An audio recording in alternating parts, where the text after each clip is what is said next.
রাতের আকাশে হঠাৎ একটা ছায়া দেখা গেল। কোনো শব্দ নেই, কোনো আলো নেই, কেবল অন্ধকারের মধ্যে এক নিঃশব্দ আতঙ্ক এগিয়ে আসছে। আর পরক্ষণে সব ধ্বংস। বন্ধুরা, আজ আমরা জানবো সেই বুদ্ধিমানের গল্প, বি-2 স্পিরিট। এটা কোনো সাধারণ বিমান না, এটা এমন এক অস্ত্র যা শত্রুর মনে ভয় ঢুকিয়ে দেয় যুদ্ধ শুরুর আগেই। রাশিয়া আর চীন দুই পরাশক্তি এটার নাম শুনে আঁতকে ওঠে। কিন্তু কেন?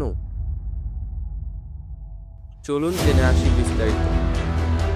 বি-2 স্পিরিট হলো একটি স্টেলথ বোম্বার। এর নির্মাতা নর্থ্রপ গ্রামম্যান, মার্কিন যুক্তরাষ্ট্র। 1989 সালে এটি প্রথমবারের মতো ফ্লাইট নেয়। আজও প্রায় 35 বছর পরেও এটা এমন একটা প্রযুক্তি যা কোনো দেশ পুরোপুরি কপি করতে পারেনি। চলুন দেখি এর বিশেষ বৈশিষ্ট্য। Stealth technology. এর মূল আকর্ষণ এটি রাডারে ধরা পড়ে না। এর শরীর এমনভাবে ডিজাইন করা হয়েছে যাতে শত্রুর রাডার সিগন্যাল এটি চিনতে না পারে। এটি যেন আকাশে এক ছায়ার মতো মিশে যায়। 2 নম্বরে আছে নয়েজ রিডাকশন। এই বিমানটি এতটাই শব্দহীন যে পাইলট ছাড়া কেউ বুঝতেও পারে না এটি কাছ দিয়ে চলে গেছে। Wing only design. এর ডিজাইন খুবই ইউনিক। কোনো লেজ নেই, পুরো একটি ত্রিভুজের মতো বড় বড় উইং দিয়ে তৈরি। এর এরিয়াডাইনামিক স্ট্রাকচার এতটাই নিখুঁত যে 10,000 কিলোমিটার দূর পর্যন্ত এটি উঠতে পারে। Pilot capacity.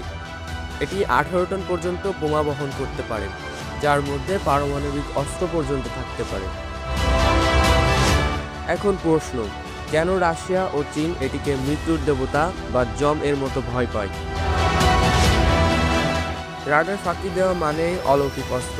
আমরা জানি যুদ্ধক্ষেত্রে প্রথম ও প্রধান অস্ত্র হচ্ছে রাডার প্রযুক্তি।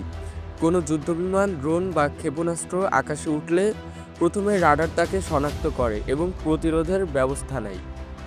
কিন্তু বি-2 স্পিরিট এই রাডারকে সম্পূর্ণ ফাঁকি দেয়। রাশিয়া ও চীনের মতো উন্নত সেনাবাহিনীর জন্য এটি অদৃশ্য। চীনের সামরিক এক্সপার্ট ঝাও শিটিয়াং একবার বলেছিলেন, এটা যেন হঠাৎ ছায়ার মতো আসে, আঘাত আনে, তারপর মিলিয়ে যায়। বি-2 স্পিরিট প্রায় 10,000 কিলোমিটার দূর পর্যন্ত উড়ে যেতে পারে ট্যাঙ্ক ভর্তি না করেও। তাই যদি আমেরিকা চায়, তারা মার্কিন মাটি থেকে বি-2 পাঠিয়ে বেইজিং বা মস্কোতে বোমা ফেলতে পারে, কোনো রাডারে ধরা না পড়ে। চীনের কাছে এখনো এরকম স্টিলথ বোম্বার নেই। তাদের H-20 বোম্বার এখনো পরীক্ষামূলক পর্যায়ে। বি-2 স্পিরিট একমাত্র বোমারু বিমান যা স্টিলথ অবস্থাতেই পারমাণবিক বোমা বহন করতে পারে। এর মানে শত্রু যদি বুঝতেই না পারে পারমাণবিক অস্ত্র আসছে, তাহলে প্রতিরোধ কোনো সুযোগই থাকবে না। এই বিমানের সবচেয়ে বড় শক্তি হলো ভয়। শত্রু মনে আতঙ্ক তৈরি করাই এই বিমানের কাজ। চীনা ও রুশ সেনারা একে দেখে বলেন, এটা যেন যমদের ছায়া। এটি ব্যবহার করা হয়েছে ইরাক যুদ্ধ 2023 সালে, কসোভো যুদ্ধ, আফগানিস্তান অভিযান, লিবিয়া যুদ্ধ। এমনকি রাতের বেলায় 30 ঘন্টারও বেশি একটানা মেশিন চলতে পারে, একবার ট্যাঙ্ক ভর্তি করে। এক মিশনে বি-2 স্পিরিট আফগানিস্তানে 80টিরও বেশি বোমা ফেলে। এই বিমান এতটাই গোপন প্রকল্প ছিল যে একসময় আমেরিকা এর অস্তিত্বই অস্বীকার করত।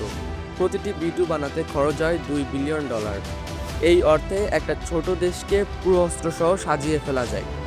এখন পর্যন্ত মাত্র 21টি বি-2 বানানো হয়েছে। এটি এমন এক অস্ত্র যা যুদ্ধ না করেও শত্রুকে হার মানাতে পারে। রাশিয়া এখন Su-57 স্টেলথ ফাইটার এবং S-400 বা S-500 অ্যান্টি এয়ার সিস্টেম বানাচ্ছে যাতে বি-2 ধরা যায়।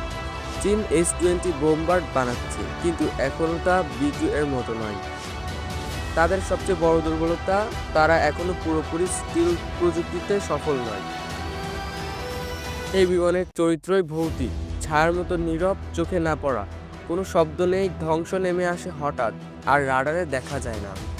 এর ওড়ার ধরন, আকৃতি, আওয়াজ সব মিলিয়ে একে বলা হয় গোস্ট অফ দ্য স্কাই।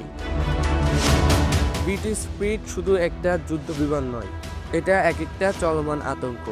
আমেরিকার হাতে এমন এক অস্ত্র যা শুধু শক্তিশালী না, মানসিকভাবে ধ্বংস করে দেয় প্রতিপক্ষকে। রাশিয়া ও চীন বুঝে গেছে সামরিক শক্তির সঙ্গে সঙ্গে মনস্তাত্ত্বিক যুদ্ধ আমেরিকা এগিয়ে আছে। এখন আপনার পালা। আপনার কি মনে হয় ভবিষ্যতের যুদ্ধ কি এমন ভয়ঙ্কর প্রযুক্তির উপরে দাঁড়িয়ে থাকবে? কমেন্টে জানাও। আর যদি এমন রহস্যময় ভিডিও ভালো লাগে তাহলে লাইক করো, শেয়ার করো, সাবস্ক্রাইব করো মায়াপর্দা চ্যানেলকে, কারণ এখানে আসবে এমন আরও ভৌতিক বাস্তব অস্ত্রের গল্প।